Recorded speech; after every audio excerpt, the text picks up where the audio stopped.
dia butuh motor untuk mungkin mengantarkan barangnya ke konsumen gitu, atau butuh komputer, atau butuh butuh peralatan untuk memudahkan mereka pekerjaan gitu ya, modal kerja. Judulnya aja produk pembiayaan adalah modal kerja. Jadi barang-barang yang terkait tentang modal gitu. Kalau misalkan tukang bakso berarti misalkan butuh gerobaknya kah gitu ya, atau butuh alat-alatnya gitu ya, itu bisa menggunakan produk pembiayaan modal kerja dengan prinsip akad murobaha gitu, yaitu membeli barangnya, membeli peralatan atau namanya peralatan atau bahan-bahan yang bisa digunakan untuk modal kerja. Begitu juga salam. Salam kan kemarin adalah bentuknya adalah pemesanan ya, pemesanan barang untuk digunakan gitu, pemesanan barang. Itu bisa menggunakan akad ini gitu. Jadi nanti modal kerja nggak hanya dibiayain oleh dana, bisa juga bentuknya dalam bentuk barang ataupun dana gitu ya, atau financing gitu. Kemudian selanjutnya yang investasi. Nah, investasi ini juga sama. Jadi investasi yang kemarin kita juga bahas, salah satunya juga ya ada investasi-investasi yang bisa digunakan oleh perbankan syariah gitu. Ini beberapa contoh akad yang bisa digunakan. Sama, mudharabah, musyarakah, murabaha, istisna, ijaroh, atau bentuknya sewa. Sewa yang jadi kalau dibilang beberapa pembiayaan itu terbagi menjadi bisa dibagi menjadi 6. Produk pembiayaan itu bisa dari bentuknya jual beli tadi, kemudian ada yang bentuknya pembiayaan bagi hasil, kemudian ada yang bentuknya sewa, kemudian ada yang bentuknya pengambilan alih utang, multi jasa, dan akad pos. Ya. Kalau tadi kita udah bahas tentang yang ini modal kerja, kemudian investasi, pengadaan barang sama ya, pengadaan barang itu pengadaan barang bukan untuk modal kerja bisa, misalkan kita butuh laptop atau apa yang bukan di luar dari prinsip modal kerja, itu bisa juga. Kemudian properti yang sekarang juga lagi marak-maraknya pembelian perumahan gitu ya. Pembelian perumahan ini sebenarnya ada yang bentuknya mudharabah juga, musyarakah, mutanakisoh, kemudian ijaroh. Nah, itu beberapa prinsip akad yang bisa digunakan untuk pembelian perumahan atau properti. Proyek juga misalkan didanai oleh sebuah proyek pembangunan didanai oleh perbankan syariah. Itu bisa juga. Nah, itu tadi apakah dananya 100% dari perbankan ataupun dia patungan bentuknya, syarikat gitu. Patungan. Kemudian ekspor juga bisa para pelaku usaha atau para pengusaha yang ingin dibantu dalam bentuk pembiayaan ekspornya.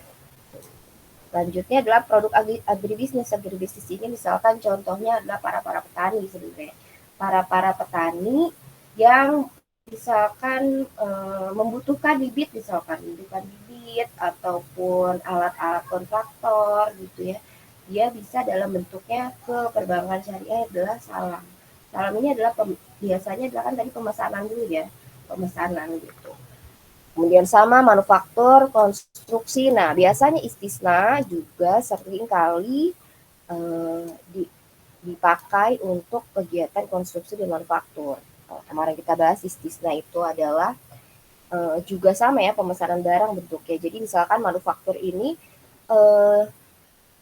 ada proyek manufaktur atau konstruksi jembatan. Nah, jembatan itu biasanya gimana caranya perbankan syariah membiayainya, misalkan contohnya jalan jembatan, 1 jembatan, 2 jembatan, 3 jembatan. Nah, biasanya karena istisna ya, istisna ini adalah bentuknya bayarnya di akhir juga ya, di akhir jadi pemesanan, kemudian bayarnya bisa di akhir ataupun dicicil bisa ya, itu. Nah, itu biasanya yang digunakan untuk para kontraktor gitu. Bisa perbankan syariah bisa mengakses konstruksi atau manufaktur yang eh, di, dibiayai gitu. Jadi kalau misalkan kan kalau misalkan konstruksi itu nggak langsung jadi gitu ya. Jadi kayak bukan biasanya mereka kalau untuk mengurangi sedikit resiko, jadi bentuknya adalah istisna. Misalkan yang udah jadi kemudian baru dibayarkan. Gitu. Jadi misalkan ada proyek yang bentuknya 3 bulanan gitu kan, 9 bulanan gitu. Bentuknya adalah seperti itu. Jadi biasanya manufaktur dan konstruksi ini tidak pakai murabahah gitu ya, dengan alasan-alasan tertentu. Tuh. Kemudian ada dana penyertaan yang kemarin kita bahas, surat berharga sama ya, surat berharga bisa bentuknya mudharabah ataupun qard, surat berharga syariah, sewa beli atau sewa saja. Nanti ada sewa saja, ada sewa beli. Nah, akuisisi aset juga sama. Nah, jadi eh, itu produk-produk pembiayaan, produk-produk pembiayaan yang ada di perbankan syariah. Juga nanti kalau kalian bisa lihat, kalau misalkan ada sekarang setiap perbankan kan punya punya website ya, jadi mereka nggak kita harus datang ataupun eh, tanya gitu ya ke CS-nya, kita bisa tahu tuh produk-produk apa saja yang bisa digunakan untuk eh, kebutuhan gitu. Contohnya kalau kemarin saya buka tuh di websitenya yang bukan bank-bank yang top gitu di perbankan syariah di Indonesia, misalkan Bank Bukopin gitu, Bank Bukopin Syariah juga itu lengkap. Bank Bukopin Syariah itu setiap pembiayaan yang dia biayai itu ada tercantum gitu ya sekarang. Misalkan ada namanya pembiayaan murabahah musyarakah, nantinya dia malahan langsung tulisin, biasanya kan ada yang juga langsung produk eh, tabungan pendidikan atau lagi produk pembiayaan modal kerja, biasanya kayak gitu. Tapi kalau misalkan di produk Bukopin Syariah ini salah satunya ya, yang saya lihat dia langsung gitu produk pembiayaan dengan murabahah musyarakah gitu. Nanti ada ID istisna paralel kepemilikan gitu-gitu. Nanti juga dia dijelaskan secara detail apa yang bisa. Nah, begitupun juga dengan syarat-syarat yang berlaku di perbankan syariah. Jadi setiap perbankan juga memiliki syarat dan ketentuan yang berbeda. Yang penting yang perlu kita ketahui adalah di mana modal kerja yang misalkan modal kerja atau produk pembiayaan yang dibiayai oleh perbankan tersebut memiliki akad syariah yang sudah dilegalkan gitu. Jadi kalau misalkan juga biasanya kalau masyarakat umum ya biasanya mereka taunya untuk modal kerja saja gitu. Tapi yang perlu kita dalami secara lebih sebagai para ekonom syariah yaitu adalah bahwa setiap produk pembiayaan yang kita akses harus memiliki prinsip-prinsip akad yang sudah halal tentunya, kemudian di mengikuti asas-asas akad syariah yang sudah ditetapkan oleh Fatwa DSN MUI. Gitu. Jadi kalau kemarin ya sedikit saya akan review gitu beberapa akad yang jadi kalian harus bedain akad dan asas akad gitu ya. Kalau akad ya ini akad-akad tuh ini gitu. Jadi kalau asasnya nanti yang kemarin kita bahas di dalam salah satu soal juga ya, kemarin kan ada asas, ada akad. Jadi mungkin teman-teman ada agak yang kemarin agak ada yang bingung gitu ya, atau mungkin belum lagi familiar lagi bahwa asas akad dengan akad itu berbeda gitu ya. Jadi beberapa mungkin kemarin ada yang menuliskan jawaban dari soal UTS itu asas akad malah dituliskan berubah musyarakah dan lain-lain. Kita perlu merefresh lagi gitu ya sedikit-sedikit bahwa mungkin ada beberapa apa namanya kalimat-kalimat atau bahasa-bahasa atau kamus dari ekonomi syariah yang masih belum bisa familiar gitu dengar gitu, mungkin kita nanti dibaca lagi gitu ya, bahwa asas-asas akad itu kan yang kalau asas-asas akad ya itu termasuk yang transparansi, halal, dan apa namanya kemarin yang 11 asas akad yang harus melakukan akad gitu. Jadi akad ini bentuknya harus sesuai dengan asas-asas akad. Jadi akad ini adalah bentuk prinsip, bentuk akad yang nanti di mana akad ini sudah dilapisi dengan asas-asas akad yang menghasilkan produk gitu ya. Jadi kalian jangan balik-balik lagi gitu, yang bisa membedakan insya Allah bisa membedakan antara akad dengan asas akad gitu. Ya nanti mungkin di akhir kita akan sedikit mereview gitu ya soal-soal materi UTS yang kemarin gitu ya. Kemudian pembiayaan yang tadi kita udah bahas di produk financing atau produk pembiayaan di perbankan syariah, salah satunya tadi berpola jual beli. Ada beberapa produk perbankan pembiayaan tadi, financing atau pembiayaan yang menggunakan polanya jual beli. Itu tadi salah satunya dengan akad, murabahah, salam, dan istisna. Mayoritas menggunakan itu. Padahal walaupun kemarin kita bahas ya akad jual beli itu sebenarnya banyak, tapi akad yang digunakan di perbankan syariah mayoritas adalah akad murabahah, salam, dan juga istisna. Gitu.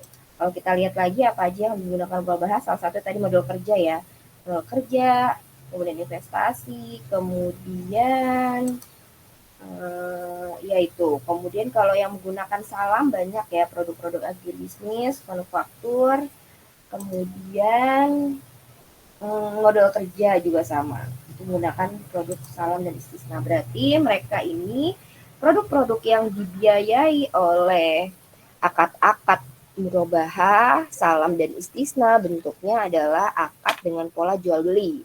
Itu dimana yang kemarin kita udah bahas sebelumnya, murabahah itu adalah ribhun. Ribhun itu adalah membeli barang dengan ribhun, membeli barang dengan keuntungan atau harga perolehan yang ditambah dengan margin keuntungan yang sudah disepakati, maka terbentuklah harga yang nanti akan dibayarkan oleh nasabah. Ya, jadi saya ulang juga sedikit-sedikit nggak apa-apa, walaupun sebelumnya juga udah bahas. Jadi murabahah itu jadi produk-produk yang pembiayaan yang yang bisa diakses oleh nasabah dengan pola jual beli, salah satunya dengan bentuk murabahah, di mana tadi beli barang misalkan tadi beli gerobak bisa dengan menggunakan akad jual beli. Jadi membiayai barangnya salah satu barang, bisa juga dana ya, bisa barang bisa dana. Jadi tergantung akad yang akan diambilnya gitu. Kemudian karena tadi bentuknya dari ribhun gitu ya, dari ribhun ada margin plus keuntungan yang ditambahkan dengan harga perolehan, maka pembiayaan yang diakses oleh nasabah namanya adalah pembiayaan dengan akad murabahah. Jadi nggak selalu proses akad jual beli ini hanya untuk membeli barang aja untuk kebutuhan gitu ya, kebutuhan sehari, tapi bisa digunakan dalam produk pembiayaan di modal kerja di perbankan syariah. Selanjutnya juga ada salam ya tadi benar. Jadi komoditas-komoditas pertanian itu contohnya yang bisa dibeli oleh bank syariah kemudian dijual kembali oleh perbankan kepada misalkan contohnya karena ini pertanian maka bisa diakses oleh para petani gitu ya. Bisa diakses oleh para petani untuk membeli kebutuhan para petani gitu. Itu contoh kalau bentuknya dengan salam. Kalau bentuknya pembiayaan dengan salam. Ya, kalau misalkan bentuknya salam. Kemudian kalau dengan akad istisna, ini kita harus ingat tulisin sebenarnya sama kan, transaksi salam dengan istisna itu kemarin sebenarnya sama dengan bentuk pemesanan juga gitu ya, dengan bentuk pemesanan. Gitu. Jadi pembiayaan yang bisa diakses perbankan syariah oleh para nasabah bisa menggunakan 3 akad ini, murabahah, akad salam dan juga istisna ya. Contohnya kalau contoh realnya tadi ya, bentuknya adalah bisa modal kerja, kemudian pengadaan barang. Itu adalah produk-produk pembiayaan perbankan syariah yang bisa diakses oleh nasabah dengan pola jual beli. Kemudian apalagi yang bisa digunakan, akad apa yang bisa digunakan, yaitu adalah pembiayaan dalam bentuk bagi hasil. Ya, tadi yang udah dibahas adalah 2 akad ini yang seringkali melapisi produk-produk pembiayaan di perbankan syariah, yaitu pembiayaan dengan akad mudharabah dengan atau juga akad musyarakah. Mungkin nanti sesekali saya akan contohkan dengan soal gitu ya. Jadi mungkin kalian bisa bentuknya real dengan real apa penghitungannya gitu ya, penghitungan sedikit-sedikit walaupun mungkin bukan menjadi bagian dari ini, tapi nanti saya akan kasih beberapa contoh kasus soal gitu ya. Jadi biar kalian tahu maksudnya nanti perbankan itu gimana, 100% dana itu gimana, nanti bentuk pembagian keuntungannya gimana gitu. Mungkin nanti setelah materi ini nanti saya akan bentuknya kayak soal dengan angka-angka gitu, nanti biar bisa tergambarkan gitu ya, maksudnya bagaimana cara penghitungan simpelnya gitu yang dilakukan oleh perbankan syariah dengan nasabah. Karena kan juga nanti dia ada bentuknya nisbah-nisbah dan segala macam gitu ya. Jadi di akad mudharabah dan musyarakah ini biasanya agak-agak begitu simpel dibanding yang murabahah. Kalau murabahah penghitungannya lebih simpel. Murabahah salam ini bentuknya agak lebih simpel dibandingkan musyarakah dan mudharabah. Karena nantinya mudharabah dan musyarakah ini berkaitan dengan ada namanya profit loss and sharing. Jadinya nanti ada yang berhubungan dengan ada untung, ada juga rugi gitu ya. Jadi kedua produk yang biasanya dibiayai dengan akad-akad ini akan menimbulkan ya tadi akan menimbulkan ada untung, ada rugi. Jadi untungnya juga ada syaratnya. Kerugiannya juga ada syaratnya tadi ya. Salah satunya jika kerugiannya kalau misalkan dia pakai mudharabah, kerugiannya itu akan ditanggung karena modalnya juga modal dari bank seutuhnya 100% dari bank. Gitu. Jadi bank syariah itu sebagai sahibul mal, pemilik modal, di mana nanti nasabahnya sebagai pelaku usahanya atau pengelola dananya gitu. Di mana nanti akan punya pembagian keuntungan masing-masing sesuai kapasitasnya.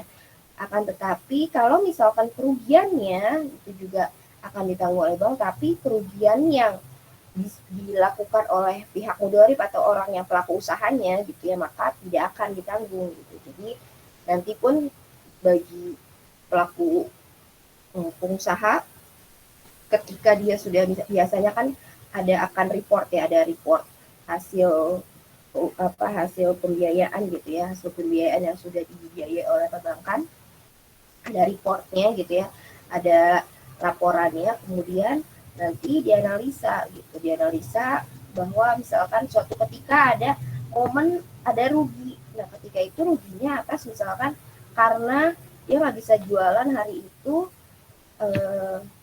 gerobaknya misalkan kalau jualan bakso misalkan gerobaknya terbakarnya karena faktor apa? Kalau kelalaian yang dilakukan oleh pihak mudharib atau pelaku usahanya, maka itu tidak akan ditanggung oleh bank gitu. Jadi yang berkaitan dengan force majeure itu adalah kesengajaan atau kelalaian oleh SDM-nya atau pihak dari pelaku usahanya, maka itu tidak akan ditanggung oleh pihak bank. Gitu.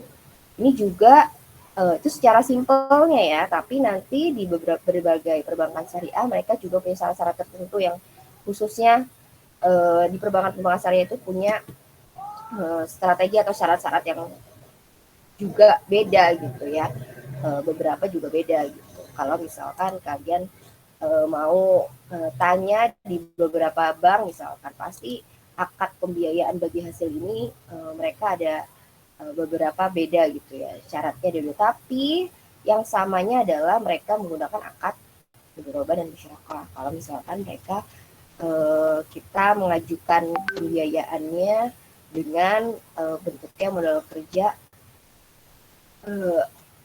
bagi hasil gitu ya. Gitu. Beda kalau misalkan kalian mengajukan pembiayaannya dengan tadi bentuknya murabahah gitu ataupun salam atau istisna. Jadi pahami betul apa namanya kalau misalkan bagi seorang yang ingin mengajukan pembiayaan kepada perbankan syariah. Pahami betul akad apa yang diambil gitu. Jangan sampai kita tahunya pas udah di akhir, oh ternyata ini ada bagi keuntungan, oh ternyata ini kita harus bayar barang yang ini gitu. Jadi pahami betul akad apa yang diambil oleh para nasabah gitu ya untuk setiap produk pembiayaan yang digunakan. Tuh. Itu kalau misalkan bentuknya adalah bagi hasil. Kalau pembiayaannya bentuk bagi hasil. Habis ini ada yang mau bertanya dulu? Kalau misalkan itu ya bentuknya. Oke. Ada yang mau bertanya? Kalau jadi dua produk penyaluran dana financing di dalam akad polanya jual beli dan juga polanya tadi ini ya polanya bagi hasil. Oke, kalau itu kita lanjut dulu. Kalau bentuknya sewa, bagaimana kalau bentuknya sewa? Kalau bentuknya sewa, perbankan syariah biasanya menggunakan 3 pembiayaan ini. Ijaroh saja, kemudian ada ijaroh yang dibeli gitu ya, ujungnya dibeli, sewa beli, ada sewa saja, ada juga yang mausufah fi zimmah, pembiayaan ijaroh mausufah fi zimmah. Jadi akad sewa murni ini adalah benar-benar yang mereka bentuknya sewa tanpa pemindahan kepemilikan. Jadi benar-benar sewa. Biasanya di perbankan syariah itu dia mobil losbak gitu ya. Mobil losbak itu disewakan kepada para pelaku usaha untuk usahanya. Nah, kalau dia para pelaku usahanya ingin hanya menyewa saja dalam waktu kurun tertentu, maka menggunakan akad sewa atau ijaroh. Tapi kalau misalkan nanti dia ingin menyewa suatu pengadaan barang, gitu ya, ujungnya dalam bentuk sewa itu, jadi sewanya dalam masa waktu sewa tertentu, nanti di ujungnya, di akhirnya akan dikasih opsi, ingin tetap bisa dikasih opsi untuk bisa dimiliki barangnya dengan syarat-syarat tertentu, tentunya dengan syarat tertentu, ataupun misalkan dia bisa membayar hasil sisa dari, jadi akad sewanya sewa gitu ya dalam waktu tertentu, itu bagian disewa, dia bentuknya sewa saja, kemudian nanti di akhir dia akan membayarkan tentunya kalau habis sewa nggak bisa jatuhnya jadi barang murni murabahah gitu ya, karena hasil habis barangnya sudah terpakai gitu, jadi bukan bukan lagi dalam kondisi baru biasanya kan, jadinya ada opsi untuk bisa pemindahan kepemilikan, makanya digunakan ada dikeluarkan lagi produk yaitu produk sewa beli namanya, bisa di akhir bisa dibeli gitu barangnya yang habis kita sudah sewa selesai gitu ya. Kemudian ada lagi sewa dengan akad pembiayaan ijarah mausufah fi zimmah. Jadi akad ini akad sewa di mana pada waktu akad hanya disebutkan sifat-sifat dan spesifikasinya, biasanya terjadi pada rumah inden. Jadi biasanya akad sewa ini gitu ya, rumah-rumah yang di Indian itu kan pesen ya, bukan pesan, maksudnya rumah-rumah yang hanya disebutkan maunya seperti ini gitu. Dan itu bisa dibentuknya pakai akad sewa. Akad sewanya tapi sewanya bentuknya khusus gitu. Bentuk-bentuk produk-produk yang contohnya ya tadi rumah inden itu kan rumah-rumah yang memang disebutkan hanya sifat-sifat yang ingin dibutuhkan gitu. Bu, kalau Hmm. terhadap kendaraan bisa nggak Bu pembiayaan ini Yang ijarah mau Mustafa di oh, bisa bisa betul. Contohnya ya ini kan salah satunya ya. Contohnya itu rumah. Rumah itu bisa rumah bentuk keinginan. Tapi kalau misalkan kendaraan bisa juga. Tapi yang sering digunakan itu adalah ini gitu, rumah. Tapi kalau misalkan sekarang biasanya kendaraan yang buat antar itu kan ada yang rodanya 3 itu ya, atau misalkan yang bukan yang losbak yang seutuhnya gitu, tapi mungkin dia bentuknya udah disebutkan sifat-sifat. Mungkin kan ini kan rumah inden itu kan bukan rumah yang misalkan yang se bukan senormal ya, maksudnya yang bukan yang biasanya hanya bangunan gitu ya. Rumah inden kan ada sifat-sifat tertentu atau spesifikasi yang diinginkan oleh nasabah gitu. Nah, mungkin apa kendaraan juga mungkin bisa gitu. Jadi tergantung dia misalkan sifat-sifat apa yang bisa direalisasikan oleh bank. Gitu. Tapi biasanya ini juga bank nggak bisa apa namanya meloloskan keinginan kita. Jadi ada beberapa juga dia harus lihat bahwa dia kerjasamakah sama eh, apa namanya yang bisa mengadakan barang tersebut gitu. Jadi kan ini kan adalah produk pembiayaan pengadaan barang ya, pengadaan barang. Jadi pengadaan barang pun biasanya perbankan syariah ya, biasanya perbankan syariah itu juga punya channel-channel gitu, channel-channel yang bisa mengakses para nasabahnya, bisa nggak di apa namanya dibiayai gitu. Mungkin kalau kalau kendaraannya nanti dia bisa ada channelnya bisa di apa namanya di apa bisa diwujudkan biasanya perbankan syariah mau. Tapi biasanya perbankan syariah gitu karena ini perbankan ya bentuknya. Jadi kita bukan kayak BMT yang apa namanya kalau BMT atau yang bank mikro kecil itu mikro syariah itu bisa mungkin kita dari yang benar-benar yang bentuknya apa namanya pengadaan barangnya benar-benar yang bisa diskusi dengan saat itu gitu biasanya. Tapi kalau misalkan perbankan syariah ini karena bentuknya perbankan gitu ya, jadi dia harus lihat dulu apakah ada biasanya ini kalau misalkan baru kali itu kita adalah nasabah yang ingin mengajukan pembiayaan dalam bentuk kendaraan gitu. Jadi biasanya nanti nggak langsung saat itu di CS kita bisa tahu gitu bahwa kita bisa apa enggak. Biasanya nanti kita dinaikin lagi ke biasanya ke apa namanya kepala cabangnya gitu ya. Nanti kita bisa ngobrol kemudian dia bisa apa namanya makanya kalau salah satu bentuknya perbankan syariah itu mudahnya adalah karena kita bisa bentuknya metodenya diskusi dan segala macam jadi kita ada namanya intermediasi gitu kan nanti bagaimana dia bisanya gimana apakah bisa mengadakan kendaraan yang bentuknya spesifikasi seperti ini nanti kemudian mereka akan di perbankan syariahnya sendiri akan menghitung dulu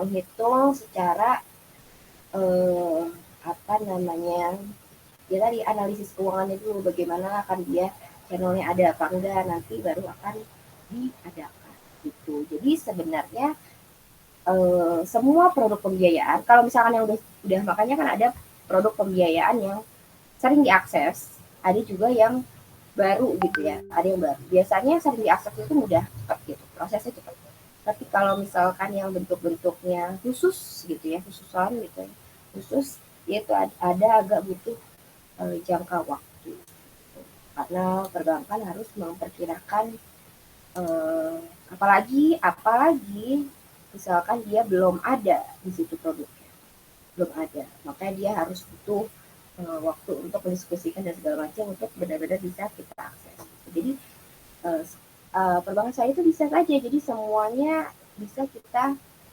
diskusikan gitu kalau misalkan kalau misal kita bilang kita hanya di perbankan ini hanya ada ini gitu kita nggak bakal tahu kalau kita nggak datengin perbankannya biasanya kayak gitu tapi biasanya itu bisa walaupun kendaraan ataupun tadi rumah ya, bentuknya tadi rumah.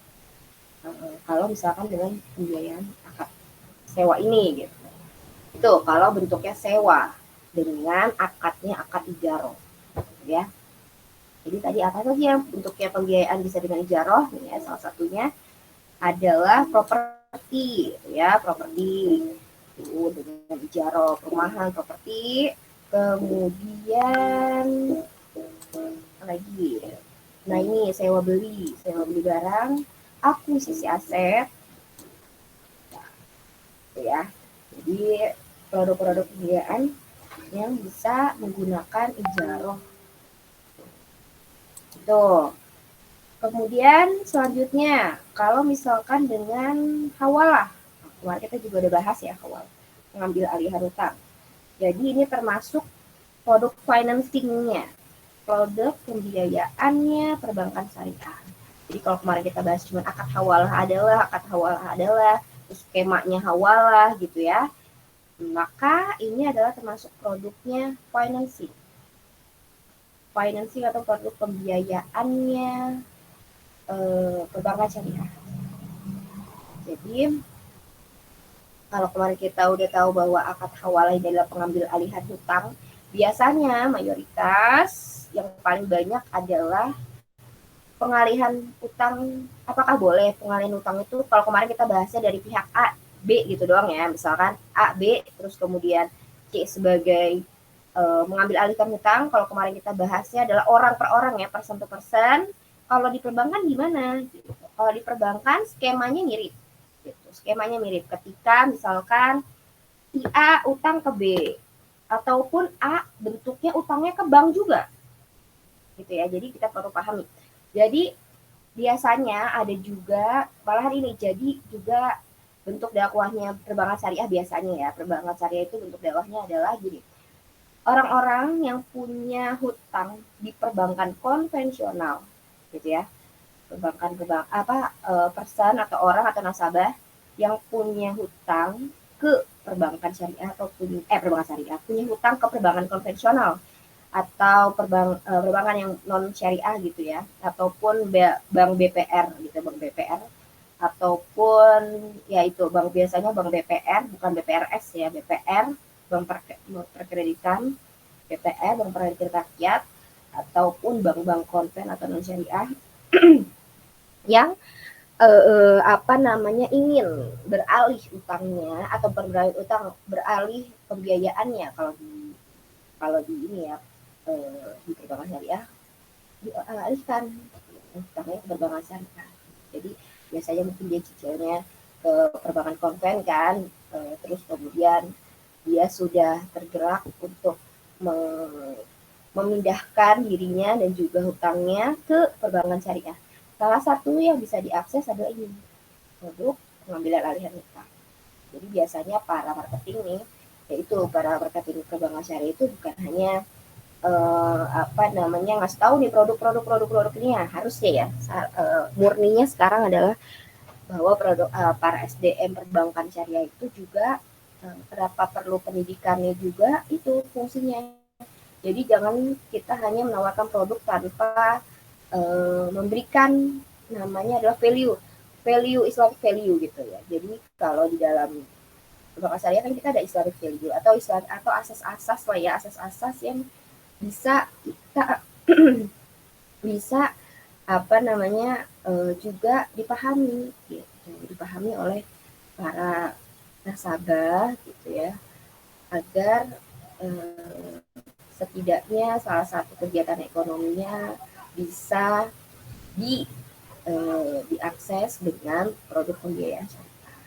Salah satunya ini, itu adalah pengambilan utang. Jadi bukan hanya person to person biasanya kalau perbankan syariah itu mengambil alih utangnya, atau bisa jadi kita person ke perbankan atau person ke BPR gitu ya. Jadi perbankan yang konven dialihkan utangnya ke perbankan syariah, itu bisa jadi ya kita ya sebagai namanya juga pengambil alihan utang, jadi bank membayarkan dulu gitu ya, menanggung utangnya ke bank syariah, ke bank konvensional, kemudian nanti dipindahkan pembayarannya menggunakan platformnya perbankan syariah. Gitu. Jadi itu adalah salah satu contoh pembiayaan yang dengan pengambil alihan hutang gitu ya, pengambilan alihan kredit gitu ya di perbankan konven. Jadi bisa person to person, bisa person to bank gitu. Jadi bisa dengan menggunakan akad ini. Kemudian sama juga pembiayaan multi jasa itu juga sama bisa diberikan perbankan syariah oleh masyarakat. Kemudian sewanya dalam bentuk jasa ya, sewa menyewa dalam bentuk jasa. Kemudian ada juga akad qard, ya akad qard pembiayaan yang kemarin kita bahas, yaitu adalah pembiayaan dalam bentuk pengembalian pokok pinjaman. Itu adalah beberapa pembiayaan yang ada di perbankan syariah. Nah, sampai situ dulu sebelum kita akan bahas satu-satu tentang fatwa DSN MUI ya. Kita akan bahas di fatwa DSN MUI-nya gitu. Sebelumnya mau ada yang dibahas dulu sebelum kita bahas di fatwa DSN.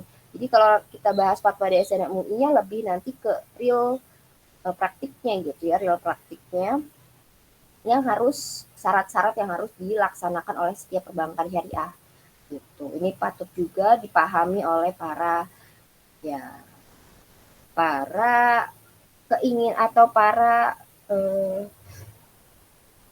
direktur dan juga para cabang ataupun apapun yang berkaitan dengan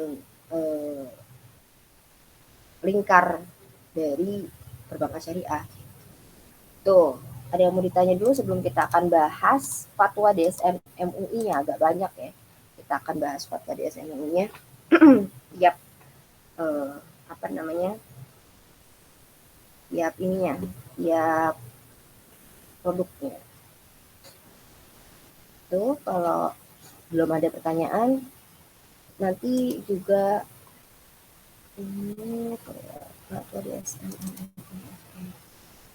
kita akan bahas. Kalau ada pertanyaan langsung saja nggak apa ya.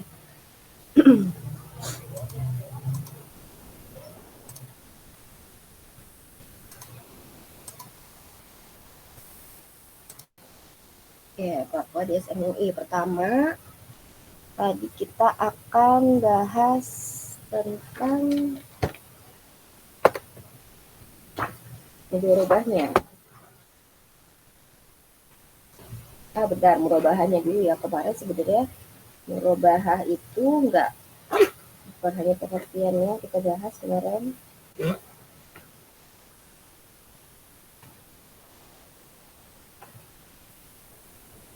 Ya. Nomor uang muka ribuan murabahah kemarin udah belum ya udah. Uang muka ribuan. Kita bahas dari awal kalau ada yang khawatir kemarin kita lupa.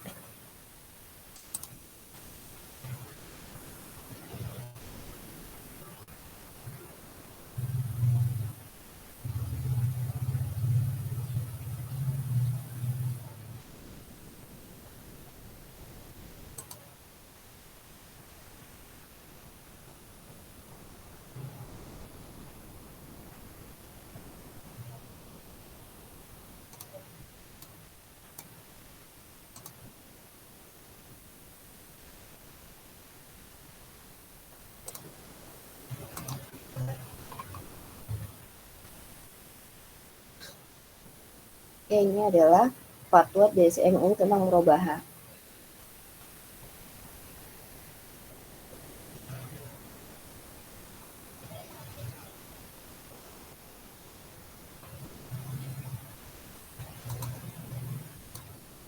Lihat ya. Ya. Ini kalau yang ketentuan bagi perbankannya.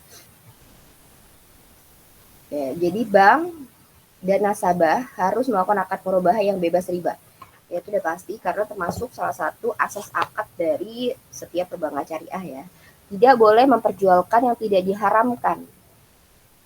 Barang yang diperjualkan tidak diharamkan oleh syariah Islam. Kemudian bank membiayai sebagian atau seluruh harga dari pembelian barang yang telah disepakati kualifikasinya. Jadi sebenarnya murabahah ini ada juga yang misalkan dia membayarkan seutuhnya. Jadi nanti itu akan berdampak pada pembayaran ya, akan berdampak pada pembayaran atau berdampak pada harga pokok gitu. Harga pokok, misalkan harga pokoknya bisa dibayarkan seutuhnya nanti sesuai dengan kesepakatan gitu, sesuai kesepakatan antara bank dengan nasabah. Misalkan ada nih nasabah yang sekiranya dia cuman hanya saya mau beli ini tapi saya kurang gitu ya. Nah jadi nanti yang dibiayai hanyalah sisanya gitu, sisanya dari hasil pembelian barang gitu ya. Jadi itu nanti kenapa ini harus juga jelas karena akan berdampak pada pembayaran gitu ya. Kan murabahah bisa bentuknya dalam tunai juga nantinya ataupun dalam bentuk muajal ya, atau ada yang bentuknya muajal tunai atau nakdan gitu ya, nakdan tunai atau bisa juga muajal atau secara tidak tunai gitu. Kemudian bank harus menyampaikan semua hal yang berkaitan dengan pembelian gitu. Semuanya harus disampaikan dengan, makanya ini disebut salah satu asas akad apa yang ini. Kalau bank harus menyampaikan semua berarti itu adalah transparansi gitu ya. Ini adalah salah satu asas akad dari murabahah oleh perbankan syariah, itu adalah transparansi. Kalau tadi gitu ya, makanya kita kalau setiap bahas satu detail-detail ini kita juga harus bahas juga asas apa yang sudah dilakukan. Nah, makanya kemarin ada yang mungkin kebalik ya, asas akad dengan akad gitu ya. Balik lagi saya akan ulangin, akad itu adalah murabahah, mudharabah, musyarakah, terus apa namanya dan sebagainya, salam dan istri itu adalah akad ya. Tapi kalau misalkan asas akad ya tadi tidak riba, transparansi, halal, terus ada kebebasan dan segala macam, itu adalah asas akad. Jadi asas akad ini setiap produk harus dilapisi dengan asas akad dan juga akad syariah. Gitu ya teman-teman. Jadi jangan bingung gitu, jangan bingung. Apa namanya kosakata atau bahasa-bahasa dari ekonomi syariah gitu. Jadi nanti akan ada banyak lagi sebenarnya bahasa-bahasa yang harus kita atau apa ya, yaitu kalimat-kalimat yang mungkin bisa semoga jadi familiar nantinya gitu ya. Jadi salah satu ini tadi menyampaikan semua hal yang berkaitan dengan pembelian itu disebut, berarti ini ada unsur asas dari akad syariah itu transparansi. Kemudian bank kemudian menjual barang tersebut kepada nasabah dengan harga jual senilai harga beli plus ribuan gitu ya, plus ribuan. Ribuan itu keuntungan. Dalam kaitan ini bank harus memberitahukan secara jujur harga pokok barangnya kepada nasabah berikut biaya yang diperlukan. Misalkan ada biaya packing gitu ya, mungkin ada biaya ini, itu harus disampaikan oleh perbankan. Itu biasanya nanti setiap ada pemesan beli barang gitu ya, kita biasanya dikasih tahu itunya. Gimana cara menentukan harga jujur pokok ini? Yaitu biasanya ya struk dan segala macam gitu ya. Nah, kemudian ada biaya-biaya itu mungkin ada packing atau biaya yang biaya untuk barangnya ya, biaya untuk barangnya biasanya gitu. Kemudian nasabah membayar harga barang yang telah disepakati tersebut pada jangka waktu tertentu yang telah disepakati. Jadi bisa bentuknya nakdan, bisa bentuknya muajal ya, cara pembayarannya gitu. Untuk mencegah terjadinya penyalahgunaan atau kerusakan akad tersebut, pihak bank dapat mengadakan perjanjian khusus. Contoh misalkan biasanya ada secara verbal biasanya secara tertulis ya biasanya karena akad kan salah satunya bisa tertulis, lebih baik semuanya dilapisi. Akad itu harus, kemarin syaratnya adalah tertulis maupun lisan gitu ya, tertulis maupun lisan itu harus ada. Jadi kalau berbank syariah itu wajib, makanya dokumen itu jangan juga sampai hilang gitu ya, itu wajib yang ada di perbankan syariah gitu. Kemudian jika bank hendak diwakilkan, maka kepada nasabah untuk membeli barang dari pihak ketiga, akad jual beli harus dilakukan setelah barang secara prinsip menjadi milik bank. Jika bank hendak mewakilkan kepada nasabah untuk membeli barang dari pihak ketiga, akad jual beli harus dilakukan setelah barang secara prinsip menjadi milik bank. Jadi baru bisa ini ya baru bisa dimiliki, baru bisa terjadi akad murabahah. Tuh, ketentuannya bagaimana proses, prosedur yang bisa dilakukan. Nasabah pertama adalah mengajukan permohonan kepada bank. Kemudian bank menerima permohonan tersebut, ia harus membeli terlebih dahulu aset yang dipesannya secara sah dengan pedagang. Kemudian bank menawarkan aset tersebut kepada nasabah dan nasabah harus menerima membelinya sesuai dengan janji yang telah disepakati ya, karena secara hukum janji tersebut mengikat. Nah, itu tadi. Ya, kemudian kedua belah pihak harus membuat kontrak jual beli karena murabahah adalah termasuk akad jual beli, gitu ya. Kalau tadi bilang akad jual beli itu ada banyak, gitu ya. Salah satunya murabahah. Jadi murabahah adalah akad jual beli. Kemudian jika nasabah kemudian menolak membeli barang tersebut, biaya real bank harus dibayar dari uang muka tersebut. Ya. Jika nasabah kemudian menolak membeli barang tersebut, bank harus beli. Nah, itu dah. Jika nilai uang muka kurang dari kerugian yang harus ditanggung oleh bank, bank dapat meminta kembali sisa kerugian. Jadi gini, biasanya kalau seseorang mengajukan biaya murabahah itu ada uang muka, gitu ya, ada uang muka yang diberikan sampai hingga nanti barang itu ada, gitu, gitu ya. Jadi uang muka itu, tapi itu udah termasuk yang kemarin dibilang bahwa uang muka ini dibilang boleh ketika sudah termasuk harga dari keseluruhan barang. Jadi itu bukan uang cuma-cuma, gitu ya. Jadi uang yang sudah juga termasuk sudah dihitung nih semuanya, sudah dihitung semuanya. Kemudian uang muka itu dari termasuk bagian dari pembiayaan, gitu, pembiayaan akad jual beli. Jadi bukan hanya nantinya nggak dihitung. Jadi nanti misalkan tadi misalkan tidak jadi, tapi nasabah tetap harus dipotong nanti uang mukanya ketika sudah ada uang biaya-biaya sudah dikeluarkan, misalkan ya tadi pengantaran barang mungkin ya, barangnya sudah nyampe gitu ternyata dia nolak, kemudian itu biaya real banknya harus dibayar dari uang muka tersebut, gitu. Jadi gitu. Tapi ketika ternyata uang mukanya kurang gitu ya dari kerugian yang harus ditanggung oleh bank, maka ya itu sisanya tetap harus ditanggung oleh nasabah, gitu ya. Urbun ya, jadi urbun, uang muka itu urbun, kontrak dengan urbun. Nah, urbun ini bagaimana? Kalau kemarin kita ada bahas sedikit urbun, jika uang muka memakai kontrak urbun sebagai alternatif, urbun itu adalah uang muka ya, urbun itu adalah uang muka. Dari uang muka, maka jika nasabah memutuskan untuk membeli barang tersebut, ia tinggal membayar sisa harganya. Tuh. Kalau misalkan tadi ada uang muka. Jika ada uang muka, berarti uang muka itu termasuk dari harga dari keseluruhan ya. Harga murabahah itu adalah kan harga pokok barang plus harga margin keuntungan. Nah, diambil tuh sebagian uangnya disebutnya urbun atau uang muka. Nanti ketika barangnya sudah jadi, maka tinggal bayar sisa dari harganya, bukan lagi bayar utuh. Gitu ya, yang perlu dipahami. Dan diperbolehkan.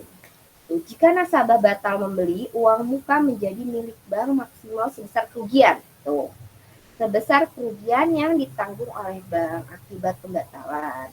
Jadi, boleh kita milikin, kalau nggak salah waktu itu pernah ada yang nanya gitu ya, jadi uang muka itu ya bisa dimiliki ketika kita sudah mengeluarkan sesuatu gitu, dari ketika pembelian tersebut gitu.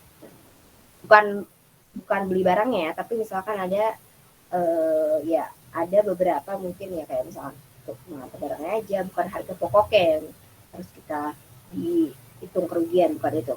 Jadi ada beberapa mungkin kerugian yang ditanggung oleh bank akibat pembatalan. Itu bisa nanti dipotong dengan urbun itu. Jadi ya sisanya tinggal diberikan.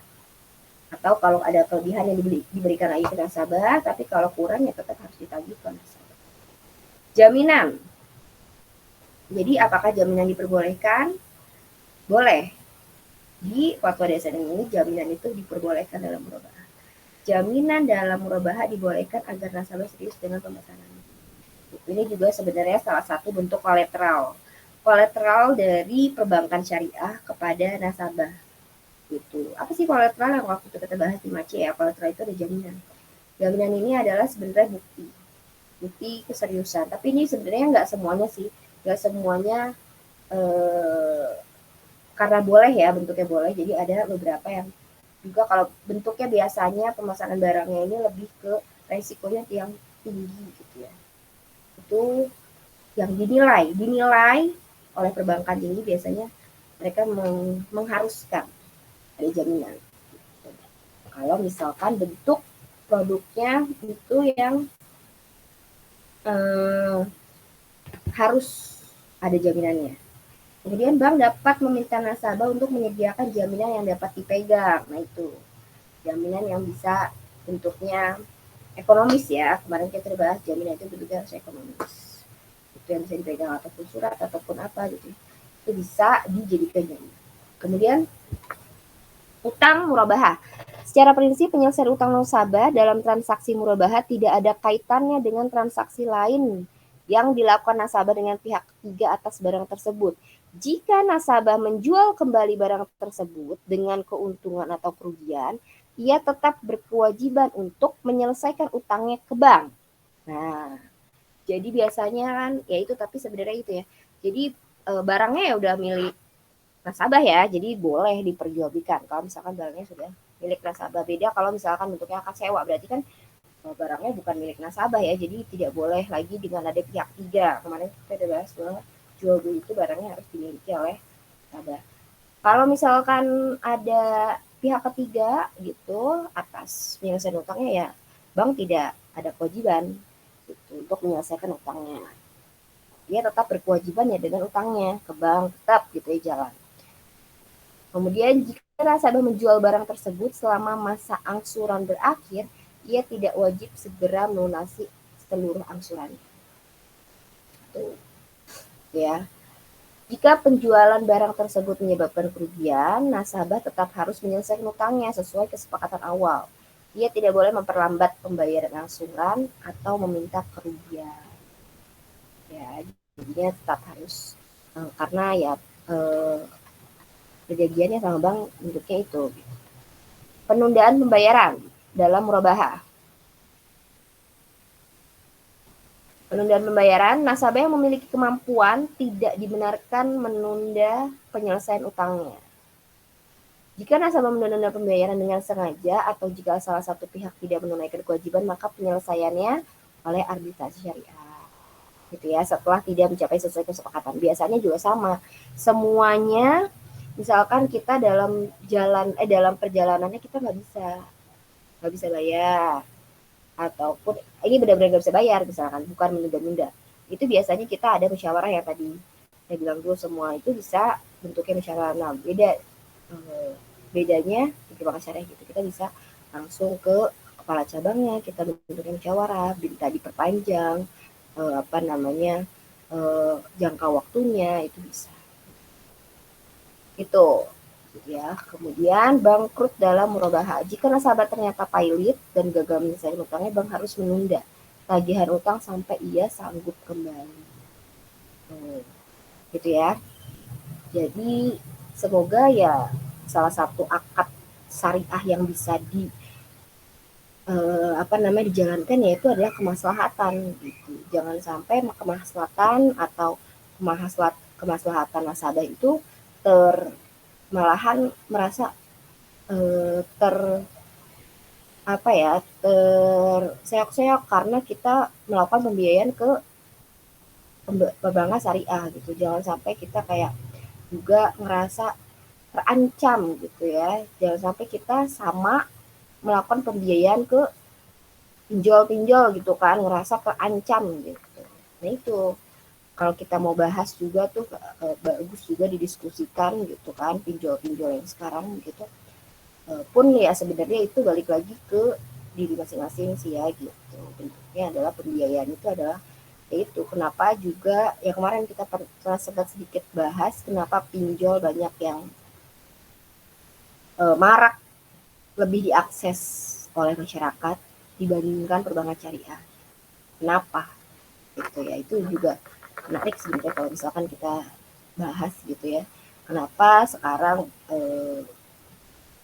malahan nasabahnya tangga sebelah itu yang kiri itu lebih banyak gitu dibandingkan yang di perbankan syariah.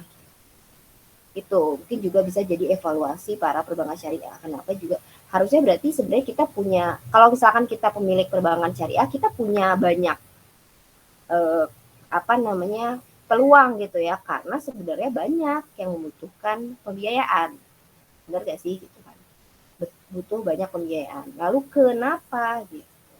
Lalu kenapa apa namanya eh, pinjol ini yang malah banyak yang diminati gitu, dibandingkan misalkan perbankan syariah. Kalau misalnya tadi kita bahas mah sebenarnya yang nggak pakai kan itu nggak pakai ada ancaman di di WhatsAppin terus atau apa gitu kalau misalkan sesuai fatwa DSM. Nah, itu kenapa masih bisa mau um, apa namanya para masyarakat kita khususnya gitu ya ingin tetap melakukan transaksinya di sana gitu. Banyak kan hingga kalau misalkan dibilang nasabahnya dikumpulin tuh nasabah-nasabahnya pinjol sama nasabah perbankan syariah mungkin kalah gitu ya. Mungkin kalah saing gitu. Berarti kan sebenarnya perbankan syariah ini nantinya punya peluang gitu. Kalau misalkan kita bilang nasabah perbankan syariah ini sedikit nih gitu. Sedikit kenapa gitu? Karena itu produknya enggak ini gitu. Ya kalau misalkan kita bisa dilihat mereka yang kebutuhannya hanya untuk sama kan ya kebutuhannya mereka pinjol itu yang bisa diakses juga sebenarnya di perbankan syariah. Itu kenapa?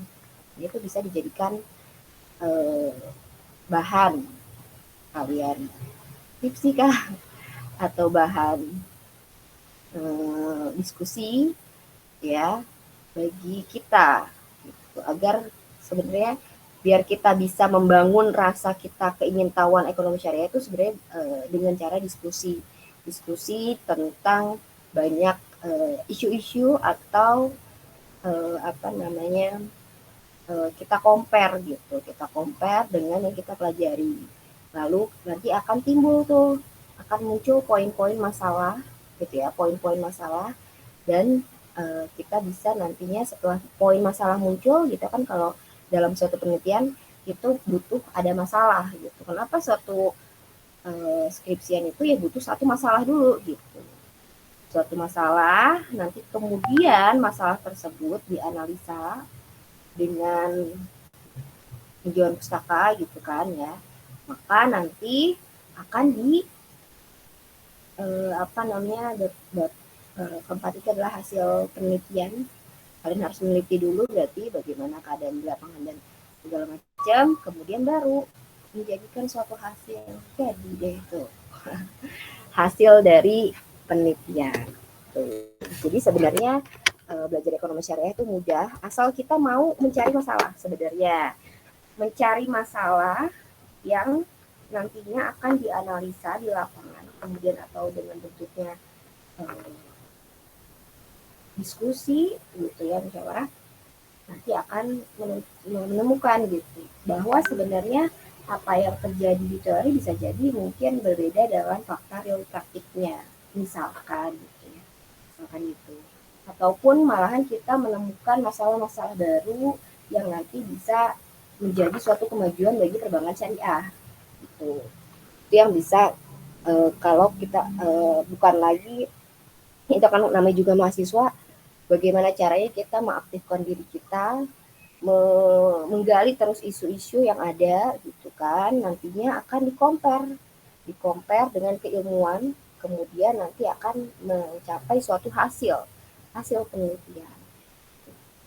penelitian itu fungsinya nanti banyak bagi nanti perbankan sebagai bahan evaluasi bagi kita sendiri untuk menambah ya salah satunya pengetahuan dan wawasan gitu kan bagi lingkungan yaitu sebagai pendidikan lingkungan gitu edukasi bagi masyarakat gitu karena biasanya gitu masyarakat itu bentuk realnya itu lebih diterima gitu ya dibandingkan teoritis yang mungkin sulit gitu dipahami itu sedikit jadi agak nyambung kemana-mana kemudian kita akan next ke setelah kita akan bahas kemurabahahnya tadi udah ya kita akan bahas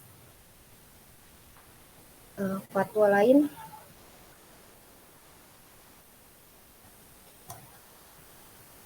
tentang nomor 13.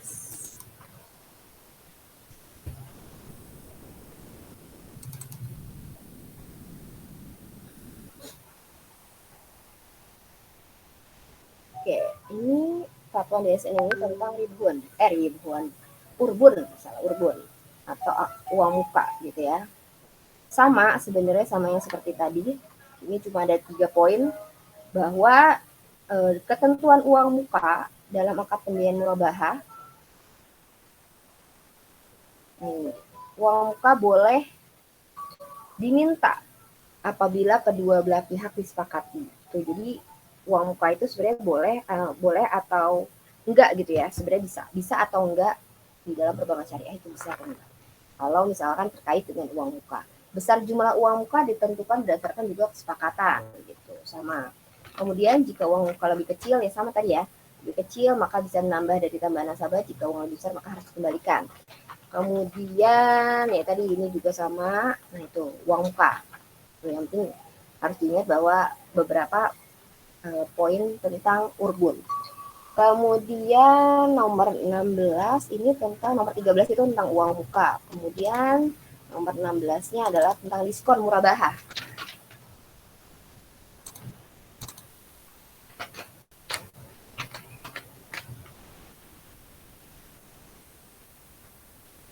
Oke, diskon tentang murabahah yang ada di perbankan syariah ya. Kita langsung lihat isinya bahwa ini. Jadi suatu ketika misalkan ada kasus bahwa barang tersebut ternyata mendapatkan diskon. Objek yang dibeli gitu ya, objek yang dibeli oleh perbankan syariah ada diskonnya. Maka bagaimana perlakuannya kepada barangnya? Nah, kemudian harga dalam jual beli murabahah adalah harga beli dan biaya yang diperlukan ditambah keuntungan kan, aslinya gitu harganya. Jika dalam pembeliannya, jika sebuah lembaga keuangan syariah atau perbankan mendapatkan diskon dari supplier, harga sebenarnya adalah harga setelah diskon. Nah, makanya kenapa disebutnya harga jujur ya tadi ya, kalau kita bahas di murabahah tadi bahwa harga itu adalah disebut harga jujur, yaitu harga jujurnya mungkin bisa jadi ada diskon gitu ya, ada potongan harga, maka harga yang dikenakan oleh nasabah itu harga setelah diskon. Tuh, gitu ya. Karena kenapa? Karena ini untuk menghindari boror. Jadi harus benar-benar jelas gitu transparansinya.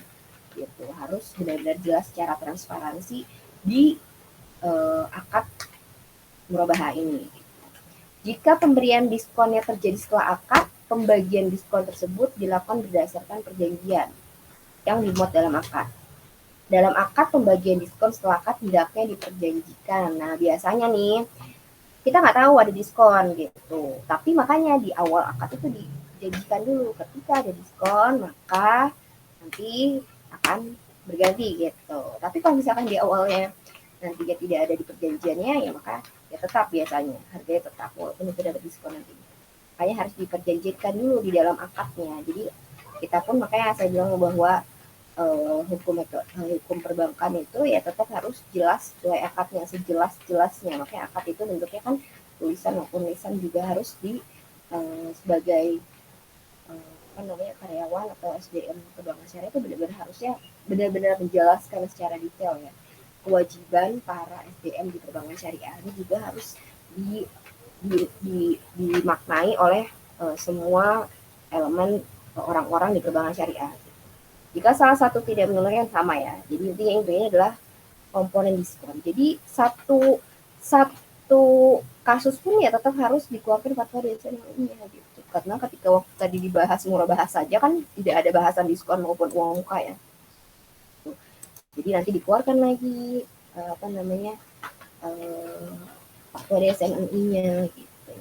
Selanjutnya tadi diskon sudah, tentang pelunasan nomor 23. Potongan pelunasan murabahah. Nah, ini juga kasus yang sering terjadi ya. Kasus-kasus selain uang muka, selain diskon, kemudian ada potongan pelunasan. potongan pelunasan.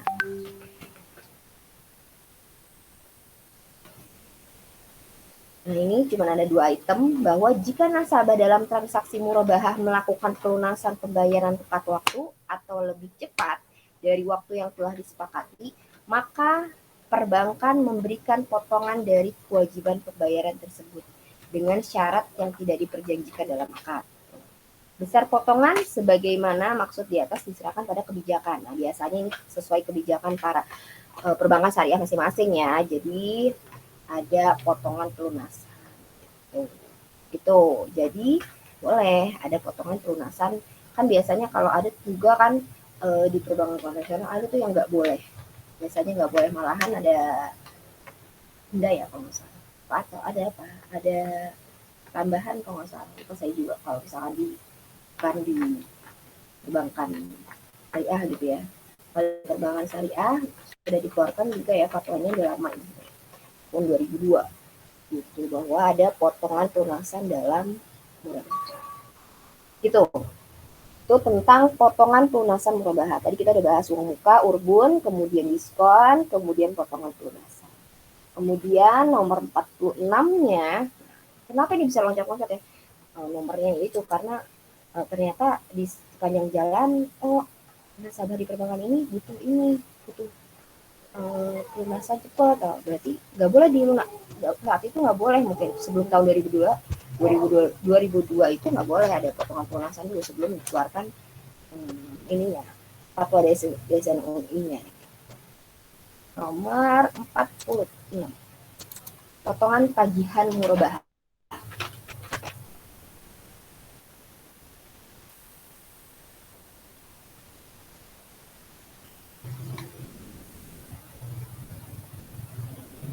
Oke, potongan tagihan murabahah juga cuma ada satu komponen, bahwa ketentuannya bagaimana untuk pemberian potongan. LKS atau lembaga keuangan syariah boleh memberikan potongan dari total kewajiban pembayaran kepada nasabah yang melakukan transaksi murabahah pastinya ya. Yang melakukan transaksi murabahah yang telah melakukan kewajiban pembayaran cicilan dengan tepat waktu dan nasabah yang mengalami penurunan kemampuan pembayaran. Besar potongannya juga sama, itu tergantung kebijakan dari lembaga keuangan syariah atau perbankan syariah. Pemberian potongan nggak boleh diperjanjikan gitu, karena pemberian potongan kan sesuatu keadaan yang belum tentu terjadi di awal gitu ya, belum tahu nih, jadi masih bentuknya goror kan. Kalau pemberian potongan itu nanti yang kenapa tidak boleh diperjanjikan, karena itu sesuatu yang belum terjadi kepastiannya gitu, makanya tidak boleh diperjanjikan. Tapi nanti ketika nih tadi kan ya, pemberian potongannya itu bagi yang tepat waktu ataupun yang mengalami penurunan kemampuan pembayaran tuh, itu dengan kebijakan tertentu. Itu adalah potongan tagihan murabahah. Potongan tagihan murabahah ya, atau disebutnya qasam fi al-murabahah. Kemudian selanjutnya nomor 47-nya penyelesaian piutang murabahah. Penyelesaian piutang murabahah. Ya, jadi kalau kita mau bahas tentang murabahah aja secara detail di perbankan syariah emang harus seperti ini. Harus pahami betul elemen apa yang bisa nantinya dalam sebuah kasus gitu. Jadi dalam sebuah kasus nasabah bisa bermacam-macam gitu. Jadi satu nasabah punya masalah ini, nasabah lainnya punya masalah beberapa masalah. Nah, itu makanya fatwa dari ini terus berkembang. Selanjutnya kalau tentang penyelesaian piutang murabahah bagi nasabah yang tidak mampu membayar. Bagaimana penyelesaiannya? Maka LKS boleh melakukan settlement. Nah, itu adalah bagi nasabah yang nggak bisa melunasi sesuai jumlah dan waktu yang telah disepakati, maka objek murabahahnya satu bisa dengan cara dijual oleh nasabah, kemudian sesuai dengan harga pasar yang disepakati.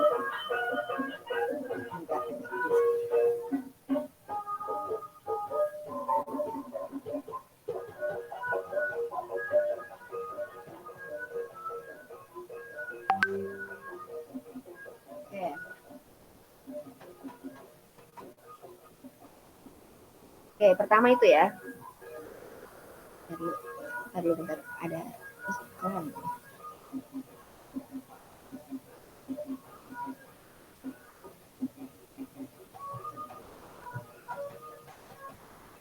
Oke. Jadi yang pertama objek murabahahnya ketika misalkan nanti tidak misalkan dalam perjalanannya dia tidak bisa melunasi, maka objek murabahahnya diambil atau jaminan. Biasanya kalau ada jaminannya dulu, bukan objek murabahannya dulu. Jadi jaminannya dijual dengan harga pasar yang disepakati. Kemudian nasabah melunasi sisa hutangnya kepada lembaga keuangan syariah dari hasil penjualan. Jika misalkan harga penjualan ternyata tidak bisa membayar sisa dari hasil hutangnya, melunasi sisa hutangnya dari hasil penjualan.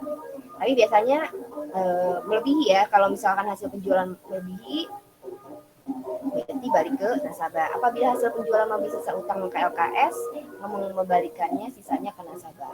Tapi apabila penjualan lebih kecil dari sisa utangnya, maka tetap menjadi utang nasabah. Apabila nasabah tidak mampu membayar sisa utangnya, maka lembaga keuangan syariah dapat membebaskan ini dengan kebijakan tertentu ya, benar-benar yang sudah dengan segala cara diperpanjang, apa bisa diperpanjang jangka waktunya tetap nggak bisa, ataupun sampai sudah dijual gitu ya, sudah dijual objeknya, sudah dijual jaminannya, maka itu dibebaskan hasil pembiayaan murabahannya. Gitu ya. Jadi tentang penyelesaian piutang murabaha. Sebenarnya mayoritas penyelesaian pembiayaan di perbankan syariah seperti itu. Itu udah, tapi ini paling yang dihindari sebenarnya. Membebaskan itu paling yang dihindari oleh perbankan syariah. Makanya dari awal biasanya perbankan syariah itu benar-benar mengeceknya sebelum itu di ACC ya, seorang nasabah itu datang kemudian di ACC itu benar-benar ceknya itu benar-benar untuk mengurangi kerugian yang bakalan nanti terjadi. Makanya misalkan dia dilihat dari usahanya ataupun apa gitu, bisa mengupayakannya bagaimana gitu. Itu ntar mereka punya hitungan manajemen keuangan sendiri yang nantinya mungkin untuk menghitung kemampuan bayar si nasabah gitu. Makanya biasanya minor itu nasabah sampai dibebaskan, itu minor sekali biasanya. Karena kenapa? Nanti akan berdampak pada keuangan, berdampak pada keuangan perbankan syariah. Apalagi keuangan syariah ini dananya kan semua dari pihak ketiga, di mana dana pihak ketiga ini adalah masyarakat juga yang bank ini punya tanggung jawab gitu bagi uang-uang yang sudah mereka himpun.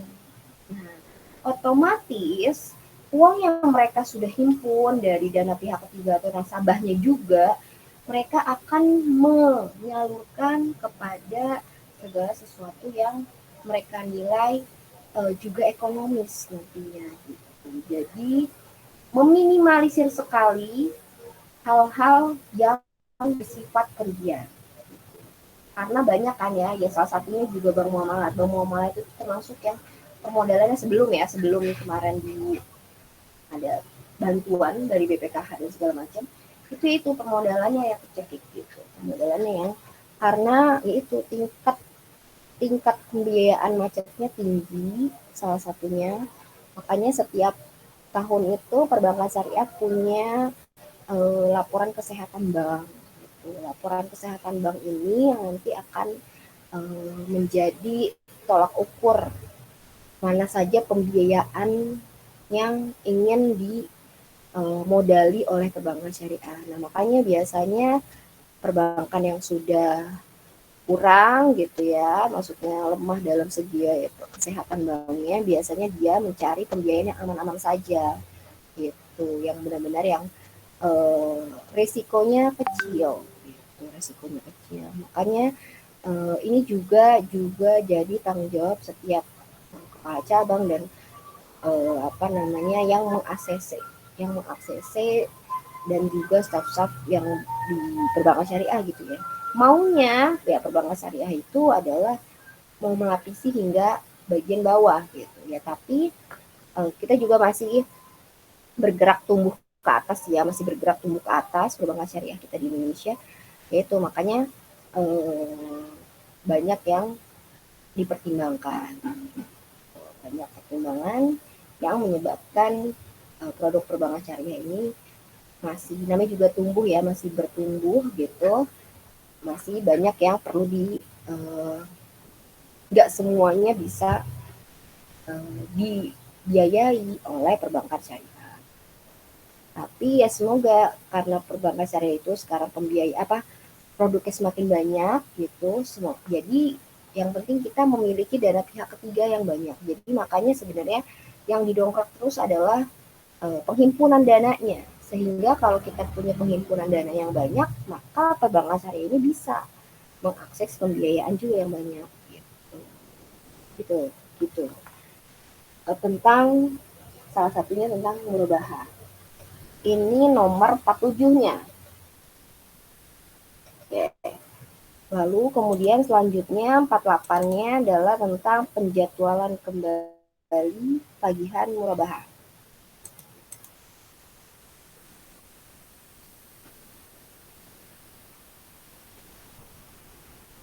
Yaitu ketentuannya adalah, maksudnya penjadwalan kembali, tadi kan ada beberapa tagihan yang mungkin bisa di rescheduling ya, atau di tenggang waktunya diperpanjang. Nah ini salah satunya fatwa DSN MUI yang memperbolehkan bahwa ketika sudah, tadi kan salah satunya ada pemotongan ya, ada pemotongan kalau misalkan dia lunas ataupun diperpanjang. Rescheduling itu pemanjangan tenggang waktu untuk, biasanya kalau misalkan diperpanjang rescheduling pembayarannya, maka juga nanti jumlah yang dibayarkan semakin sedikit.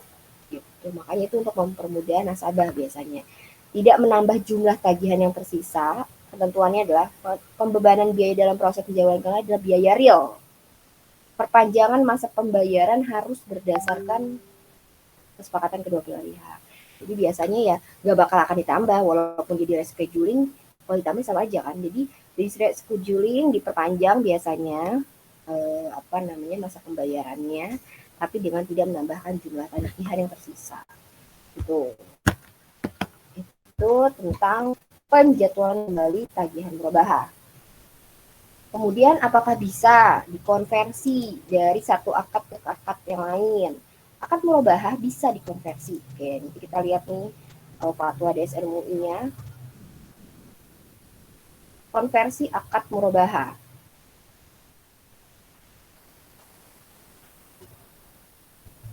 Ketentuannya bagaimana? LKS boleh melakukan konversi dengan menggunakan akad yang baru bagi nasabah yang tidak bisa atau melunasi pembiayaan murobaha sesuai jumlah dan waktu yang disepakati dengan ketentuan. Satu, objeknya murobahanya dijual dengan harga pasar. Akad murobahanya dihentikan ya. Akad murobahanya dihentikan, berarti masa pembayarannya dihentikan. Kemudian nasabah melunasi sisa hutangnya kepada LKS dari hasil penjualan. Kemudian apabila hasil penjualan melebihi sisa hutang, maka kelebihannya dijadikan uang muka untuk akad ijaro atau bagian modal dari mudharabah musyarakah. Jadi bisa konversi tuh di dalam tadi kan pembiayaan banyak ya akadnya. Jadi ada yang dengan akad murobaha, ijaro, dan musyarakah dan mudharabah. Jadi nanti misalkan sisa hutangnya benar-benar nggak bisa dipakai dengan akad murobaha, ya sudah, kemudian kelebihannya itu sisa hutang, maka kelebihan itu dijadikan uang muka untuk sebagai akad ijaro atau sebagai modal mudharabah dan musyarakah. Apabila hasil penjualannya lebih kecil dari sisa hutang, maka sisa hutang ya tetap menjadi ini ya, hutang nasabah. LKS dan nasabah ex murobaha dapat membuat akad baru dengan akad ijaro mutahiyah bitamli. Kedua, mudharabah. Ketiga, musyarakah. Ini dengan ketentuan yang kalau udah ganti konversi akad ya berarti harus mengikuti akad tersebut gitu ya. Kenapa harus pakai mudharabah? Mungkin karena dengan mudharabah nanti ada keuntungan. Nanti keuntungannya bisa lebih mudah dibandingkan kalau murabahah kan hanya bayar saja kan, hanya bayar saja satu pihak. Tapi kalau mungkin kalau diganti ke mudharabah itu bisa jadi ada bentuknya modal usaha bisa gitu ya. Jadi bisa dipermudah dengan mengkonversi akad. Itu yang bisa dilakukan oleh perbankan syariah terkait akad yang bentuknya jual beli. Gitu. Kalau bentuknya akad jual beli.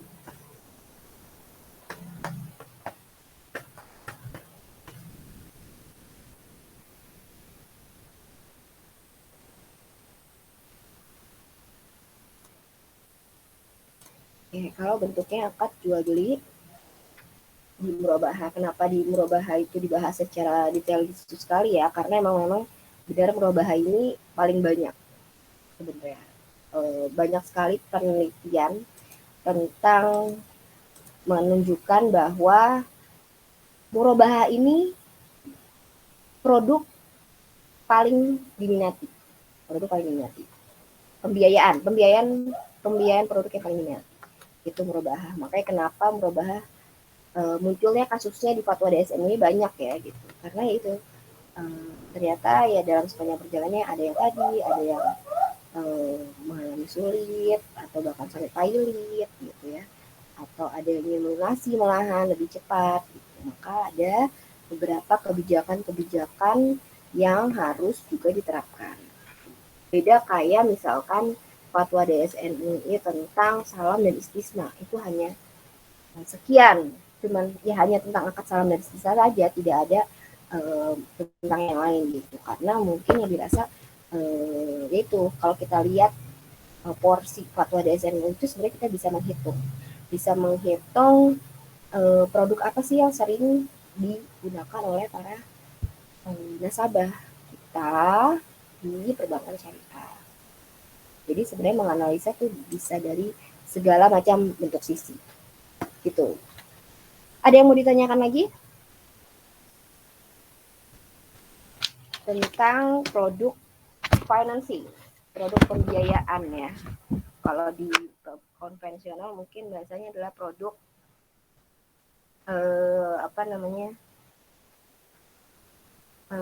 pengkreditan gitu ya. Pengkreditan. Tapi kalau di perbankan syariah adalah pembiayaan. Itu tentang baru pembiayaan terkait murabahah. Selanjutnya nanti kita akan bahas mudharabah dan musyarakahnya ya. Ada yang bertanya? Kalau enggak, saya mau liatin lagi tentang DSN-nya tentang mudharabah. Tadi kan kita udah bahas yang sisi dari pola jual belinya ya.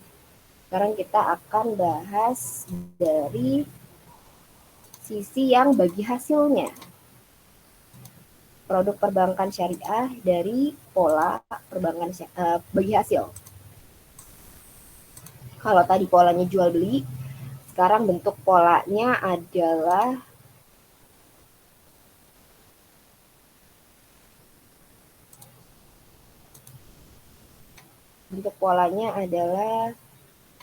mudharabah dan musyarakah, itu adalah pola bagi hasil, bagi hasil. Oke, pembiayaan mudharabah. Bagaimana yang bisa dilakukan oleh perbankan syariah ketika mereka menggunakan akad dari mudharabah gitu. Jadi setiap lembaga keuangan syariah kan dia fungsinya tadi sebagai intermediasi keuangan ya, bahwa dia adalah mengelola dana pihak ketiga. Dana pihak ketiga ini salah satunya bisa diakses dengan cara mudharabah, yaitu akad kerjasama suatu usaha antar dua belah pihak di mana pihak pertamanya disebut sohibul mal atau malik atau lembaga keuangan syariah atau perbankan syariah yang menyediakan seluruh modal. Nah, seluruh modalnya berarti dari mudorobah, dari mudorib, salah, dari sohibul mal maksudnya. Menyediakan jadi 100% kalau mudorobah itu adalah seluruh modalnya dari perbankan. Kalau misalkan kita bahas di perbankan syariah. Sebagai sohibul malnya atau pemilik modalnya yaitu adalah perbankan syariah. Sedangkan pihak keduanya yang disebut mudorib atau nasabah sebagai pengelola, gitu ya, pengelola saja gitu. Keuntungan usahanya dibagi di antara mereka sesuai dengan kesepakatan yang dituangkan dalam kontrak. Itu. Contohnya tentang pembiayaan mudorobah. Skemanya sebagai posisi dan kedudukan perbankan syariah dengan nasabahnya. Jadi 100% nasabah dimiliki 100% modal dimiliki oleh perbankan syariah ya. Jadi transaksi ini mubah diperbolehkan dengan ketentuan apa? Satu, pembiayaan mudorobah, pembiayaan yang disalurkan oleh lembaga keuangan syariah dengan pihak lain untuk usaha yang produktif. Nah, ini yang harus digarisbawahi. Untuk usaha yang produktif. Jadi, tadi makanya masuknya ke produk modal kerja. Gitu ya. Jadi, bukan untuk kepentingan rumah tangga. Perlu dicatat. Jadi, kemarin juga kan waktu kita bahas UTS itu adalah kenapa saya kasih kasusnya tentang untuk keperluan rumah tangga ya. Jadi kemarin yang jawabnya court itu selamat betul. Itu court itu salah satu untuk yang pembiayaan keperluan rumah tangga. Jadi produk-produk pembiayaan itu gak semuanya syaratnya diperbolehkan untuk semuanya. Saya ini buat mendingan enak nih. Kalau saya mau butuh laptop pakai mudorobah aja orang dibiayai gitu. Utuhnya dari bank gitu, nggak bisa. Gitu, nggak bisa. Karena syaratnya pembiayaan mudorobah itu hanya untuk usaha yang produktif. Kalau kita kaitannya dengan usaha yang produktif, maka bank pasti biasanya meminta laporan keuangan sebagai bentuk analisa dalam usaha. Jadi usaha kita nanti dianalisa. Di mana yang dikatakan dengan produktif ini gitu ya, mereka punya syarat-syarat untuk menilai keproduktifan suatu usaha yang dimiliki oleh nasabah atau pelaku usaha itu. Jadi mudorobah ini hanya disalurkan untuk usaha-usaha yang bentuknya produktif gitu ya. Dalam pembiayaan lembaga keuangan syariah sebagai sohibul mal, maka membiayainya 100% kebutuhan suatu proyek atau usaha. Tuh. Biasanya apakah boleh? Biasanya apakah boleh dia baru mulai usaha? Boleh kan dengan platform ini? Biasanya kalau dia bentuknya langsung perbankan agak sulit. Kecuali nanti perbankan syariah ini buka unitnya tentang yang mikro, biasanya bisa. Atau ada kerjasama, kayak misalkan mitra-mitra yang bekerjasama dengan perbankan syariah, itu biasanya boleh. Kalau misalkan dia baru, pengusaha baru. Tapi kalau misalkan yang dengan mudorobah ini biasanya dia sudah ada berjalan, makanya butuh laporan keuangan kan biasanya. Sudah berjalan gitu. Tapi ada proyek yang benar-benar yang pengennya dibiayai satu proyek ini oleh perbankan syariah. Gitu. Biasanya mungkin pelaku usaha ini banyak gitu ya. Tetapi ketika ada proyek ini, dia pengennya dibiayai dengan perbankan syariah. Misal suatu PT punya usahanya banyak gitu ya, punya usaha proyeknya banyak.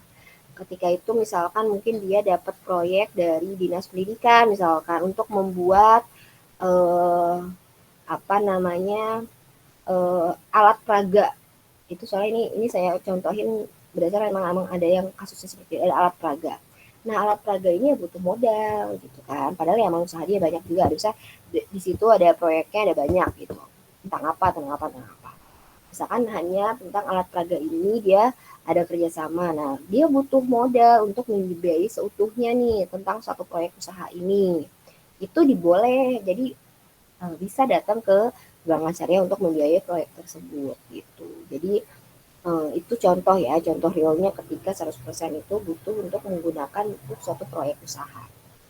Sedangkan nasabahnya nanti ya sebagai pelaku usahanya saja, mengolahnya, mengerjakannya gitu ya. Benar-benar bank itu yang bukan kerjanya untuk mengerjakan gitu. Tapi yang mengerjakan adalah si pelaku usahanya yang bertindak sebagai mudorib.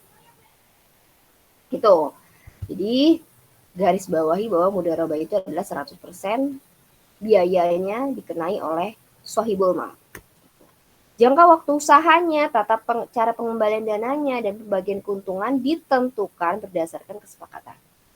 Biasanya karena ini 100% dananya dari bank, biasanya yang memiliki punya andil besar adalah perbankan syariah. Karena 100% dananya punya bank dong, jadi dia harus hati-hati membiayainya gitu. Jadi pasti jangka waktu usahanya dan segala macam tetap cara pengembaliannya itu semuanya biasanya mayoritas bank yang ikutan deal gitu. Jadi dana usaha ini, proyek ini biasanya dalam waktu jangka usaha tertentu, biasanya nggak selama-lamanya dia biayain si usaha tersebut. Makanya tadi bentuknya proyek kan, bentuknya proyek mungkin tadi dia buat alat peraga hanya 1 tahun, 3 bulan, 6 bulan gitu. Gitu. Mudorib boleh melakukan berbagai macam usaha yang telah disepakati bersama dan sesuai syariat tentunya, dan LKS tidak ikut serta dalam manajemen perusahaan atau proyek, tetapi punya hak untuk melakukan pembinaan dan pengawasan. Ini salah satu fungsi perbankan itu juga bukan hanya membiayai, bukan hanya menjembatani, tapi juga sebagai membina. Ini wajib ya bagi perbankan syariah itu sebenarnya juga sebagai melakukan pembinaan yang pernah dulu kita bahas bahwa salah satu masalahnya adalah pendidikan.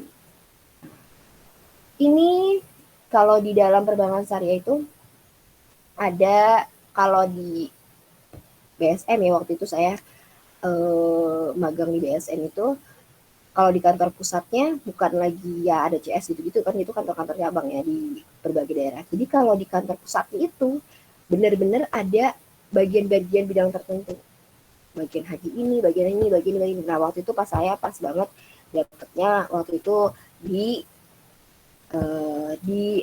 bagian ini pembinaan. Jadi pembinaan itu maksudnya salah satunya ini salah contohnya BSM ya. Di BSM itu dia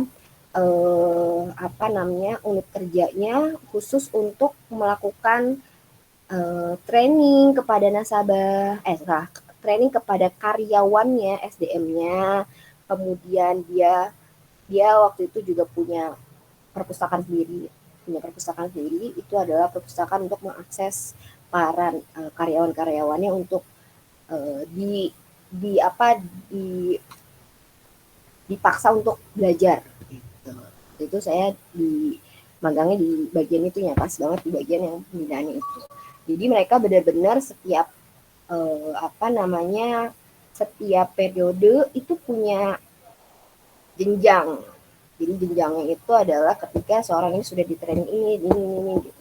Jadi sebenarnya kalau misalkan dinilai perbankan syariah yang baik seperti itu, punya lembaga pembinaan juga gitu. Lembaga pembinaan ini nantinya ketika si nasabah si karyawannya dibina, nah pembinaan itu yang nanti akan dibina ke nasabahnya seperti itu. Jadi pembinaan ini fungsinya apa? Jadi ketika seorang melakukan usaha, pastinya dia butuh namanya konsultan bisnis gitu ya, atau konsultan manajemen gitu kan. Nah, tapi kalau kasusnya tadi mudorobah itu tidak ikut serta dalam manajemen perusahaannya, tapi punya hak dalam melakukan pembinaan. Contoh, misalkan kalau tadi misalkan dia bentuknya mitra dari perbankan syariah nih. Biasanya mitra perbankan syariah itu dia setiap periode nanti ada pembinaan. Misalkan nanti ada dia belajar tentang marketingnya, belajar tentang cara apa namanya ikut dengan bagaimana dengan fintechnya perbankan syariah gitu. Jadinya perbankan syariah ini tidak hanya fungsinya sebagai intermediasi juga, tapi sebagai melakukan pembinaan gitu kepada nasabah. Fungsinya apa pembinaan ini? Agar nanti juga berdampak pasti ke perbankan. Ketika sudah melakukan pembinaan, apa yang terjadi? Maka mungkin usahanya nanti semakin baik, gitu kan, semakin besar, gitu ya, nantinya pasti akan berdampak pada keuntungan. Nah, keuntungan itu juga nanti akan dinikmati kepada nasabah pidana pihak tiga, kemudian kepada perbankan juga, gitu. Maka penting sekali pembinaan itu dilakukan oleh setiap perbankan syariah yang memiliki platform produk ini, gitu. Jadi eh, perbankan syariah yang baik gitu. Perbankan syariah, saya bilang kenapa baik karena waktu itu saya melakukan penelitian juga, bukan perbankan syariah sih, waktu saya melakukan penelitian saya kan melakukan penelitiannya ke lembaga mikro gitu ya, lembaga mikro, apalagi lembaga mikro ini kayak BMT dan segala macam masih kurangnya sedikit pembinaan. Jadi sebenarnya perbankan syariah itu kalau dananya sudah dititipkan, berarti dia punya andil juga untuk mengawasi dan melakukan pembinaan kepada uang yang sudah dia titipkan. Gitu. Dia sudah bukan dititipkan, diinvestasikan ke usaha tersebut. Gitu. Sudah bukan dititipkan ya, tapi diinvestasikan ke usaha tersebut. Jadi bukan hanya taruh itu diinvestasikan, tapi juga punya hak, gitu ya, hak lagi ya, hak ya, bukan kewajiban, jadi punya hak, jadi punya hak untuk melakukan pembinaan. Berarti kan benar-benar harus ya, harus pelaku usaha itu eh, apa namanya mendapatkan kewajiban untuk menerima pembinaan tersebut gitu. Jadinya banyak juga sekarang perbankan syariah yang buka kemitraan gitu. Jadi kalau kalian punya channel-channel itu sebenarnya sekarang perbankan syariah banyak yang menjadi mitra pembiayaan apa usaha kalian dibiayai gitu. Sekarang aja pemerintah lagi menggulirkan dana yang tapi ada beberapa item doang ya, beberapa item yang bisa dibiayai, salah satunya fashion, terus habis itu makanan ringan yang kering kalau nggak salah. Itu ada apa namanya lagi digalakkan untuk ekspor impor. Nah itu kalian kalau bisa mengakses itu juga baik gitu. Ada apa namanya link-link yang bisa kita apa namanya manfaatkan gitu. Bisa kita apa namanya bisa kita akses. Kalian nggak ngingetin ya, sekarang udah jam 9.47, harus 9.10. Itu sampai situ dulu kali, nggak ada yang mengingatkan ya. Saking saya kadang nggak ngeliat waktu, ternyata jam 9.47. Harusnya 9.10 ya. Kalian gimana tidak mengingatkan saya? Oke, itu dulu, sampai situ. Karena kadang saya kalau lagi jelasin jadi loncat kemana-mana gitu. Jadi saya juga lupa gitu. Oke, sampai situ. 47 nih ya. Oke, 2 menit lagi ya. Ada yang mau ditanya apa mau nanyanya pas materi berikutnya? Oke, atau break dulu sebentar. Nanti kita